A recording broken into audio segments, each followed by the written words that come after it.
So, because I have nothing interesting happening in my life, I find Andre Drummond's free agency situation to be kind of fascinating, because you have this guy who I guess is kind of polarizing. Some people think he's awesome, some people think he sucks. I'm in the middle where I'm to be honest, I'm pretty meh on Drummond. Like, yeah, he averages 17 and 15, and I still wouldn't love him on my team.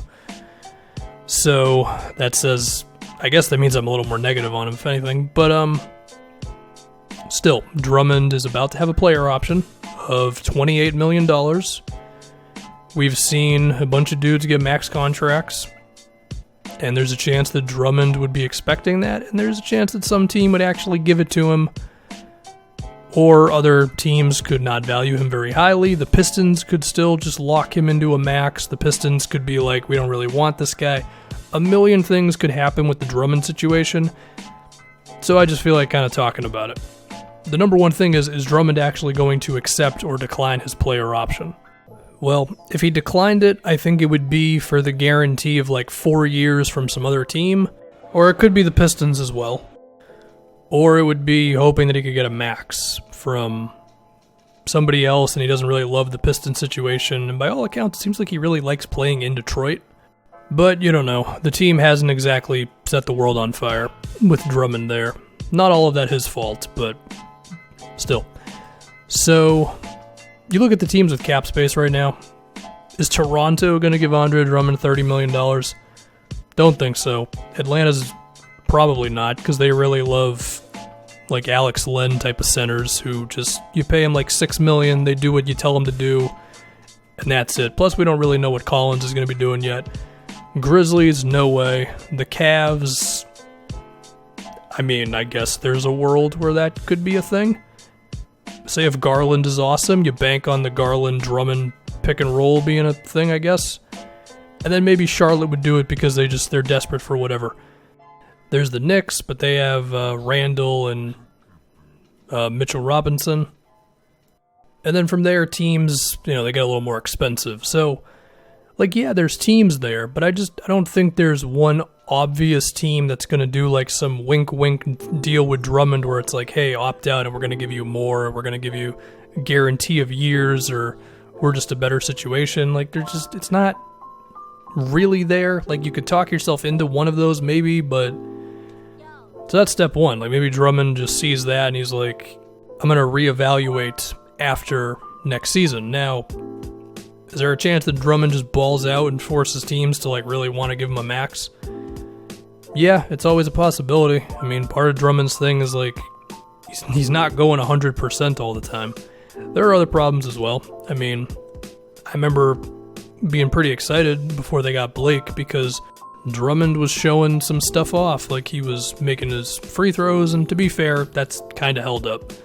But like, his passing was looking like a real thing, and he was taking some centers off the dribble when they gave him space. Like, it did seem like he was becoming a real offensive player, kind of finding his niche outside of just being Andre Drummond.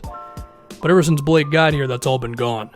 So, like, to me, it would have to be on the defensive side of the floor, where Drummond just gets into that conversation with like Embiid, Miles Turner, Rudy Gobert, and yeah, it's always a possibility. I think he's gotten a little better defensively, but I don't know, man.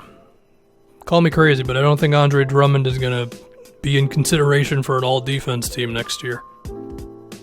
So, whatever. Maybe he decides to opt in.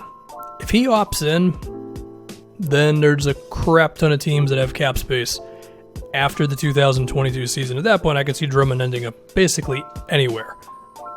Now, it's still an interesting conversation about how much he's really worth, to a different team and to the Pistons themselves, and I'll get into that in a second. But I think that's a kind of a different conversation. If we get to that point, then we could start talking about how much Andre Drummond is really worth. I don't think it's $28 million, but, all that stuff's just really interesting to me. Like, I don't picture Drummond just taking off to the point where teams are just going to be, like, trying to get that extra cap space in order to get him. So, that's all that. Now, if we're talking about the Pistons themselves, the case for keeping Drummond is like, what the hell else are they going to do with that money? I mean, the dude's making 27 this year. And, like, what, are they going to find some $20 million wing and, like, a $7 million center? That'd be pretty cool. It might be better than Andre Drummond, but I don't know where the hell it's coming from. I mean, if we start listing off teams that could want Andre Drummond in a potential trade, if the Pistons ever got to this point, and, I mean, the quotables from the GM suggest they're all in on the big three of Reggie, Drummond, and Blake. I mean, okay. Anyway, could my Celtics actually want Andre Drummond? The money could probably work. So do with that whatever you will. Is anybody down for a Bradley Beal for Andre Drummond trade? I don't know. I guess that could be a thing.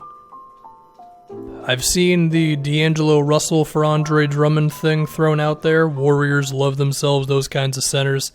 I don't think they'd want to do that. I think they're totally fine with Kevon Looney.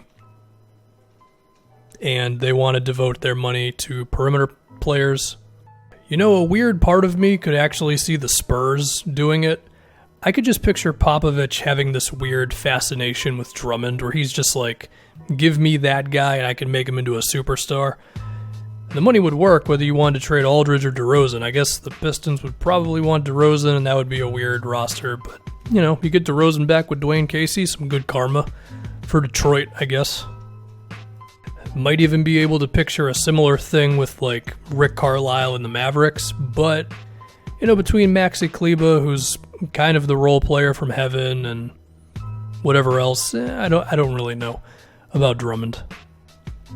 So I think that's it. There's definitely, like, if Drummond became available, teams would definitely consider it. But I just think there's a lot of factors, you know, depending on how valuable Drummond thinks he is, what his improvement is this season, if there is any improvement, how the Pistons view him, how the rest of the league views him, when he chooses to enter free agency could affect, you know, the money he gets. Is he going to value more of like a team guaranteeing him like a 4-year, $100 million thing? Or is he going to be like, no, I'm a max player, give me my max money?